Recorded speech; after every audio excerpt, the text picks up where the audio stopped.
Representative Jackie Walorski, a Republican representing Indiana's 2nd Congressional District, died in a car accident on Wednesday. House Minority Leader Kevin McCarthy, Republican of California, confirmed the news in a statement from Walorski's office announcing the Congresswoman's death.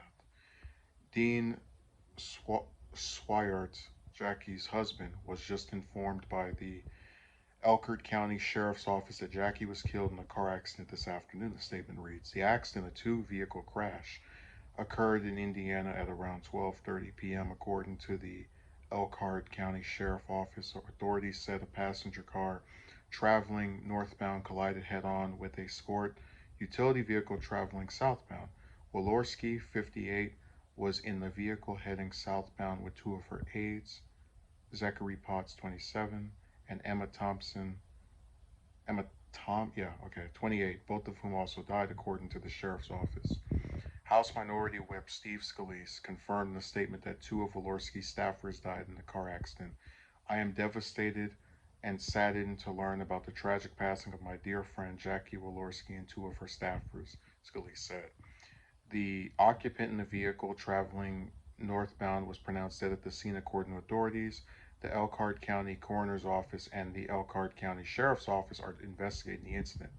Walorski was first elected to Congress in 2012 after winning the seat vacated by former Representative Joe Donnelly, who went on to win a Senate seat, which, by the way, he only had for one term before he lost to Mike Braun. At the time of her death, Walorski was the ranking member of the House Ethics Committee and the top Republican on the subcommittee on worker and family support. Prior to her time in Congress, Walorski served in the Indiana House of Representatives for roughly 5 years. Before entering the political world, Walorski and her husband were missionaries in Romania for 4 years, according to her congressional biography. The two of them established a foundation that supplied food and medical goods to children in poverty. The Congresswoman also spent time as a television news reporter in South Bend, Indiana. Speaker Nancy Pelosi ordered the flags at the Capitol to be flown at half staff following news of Walorski's death, according to her chief of staff. Lawmakers and political figures from both sides of the aisle expressed sadness following the news of Walorski's death on Wednesday. We may have represented different parties and disagreed on many issues, President Biden said in a statement, but she was respected by members of both parties for her work on the House Ways and Means Committee, on which she served. Representative Jim Banks, Republican of Indiana, called the Congresswoman one of the greatest public servants I've ever known. So there are a couple of more statements, including one by Mike Pence's brother. Um, I don't know how much I have to say about this because Warlorski was never someone I found to be particularly relevant. What I mean by that is there are certain members of the House, and I admit that I don't pay much attention to the House as the Senate, in terms of their individual members, because the Senate has less people. Um, but even then, you hear me talk about AOC and Ro Khanna, and when she was there, Tulsi, just different people that we mention repeatedly, and even ones from the Republican side, like Liz Cheney, for example, who's about to be out.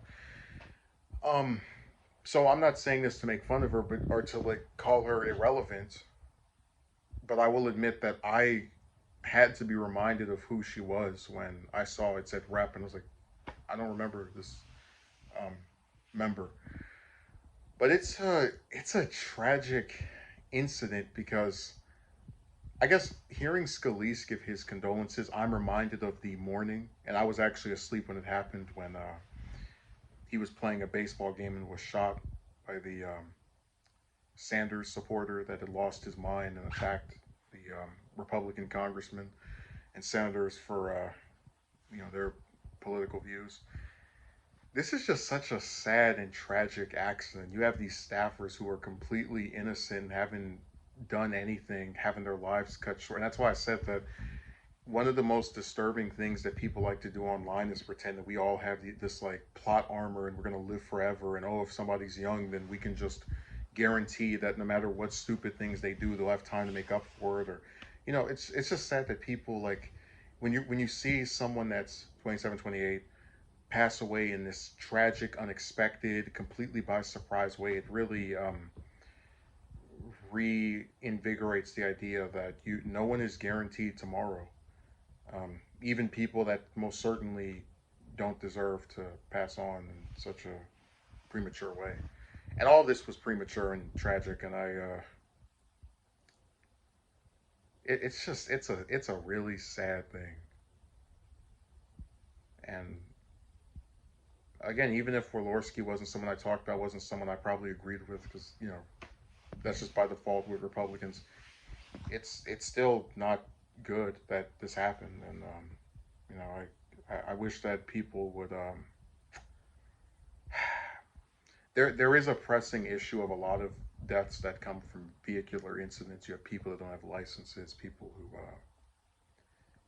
just are not good drivers in general. They make mistakes, and a lot of those mistakes can be deadly. And it's something that doesn't go as discussed as a lot of the other things that lead to people's premature demises. So maybe if there's one silver lining, we'll see some more coverage of that. But this is just a crappy, awful story.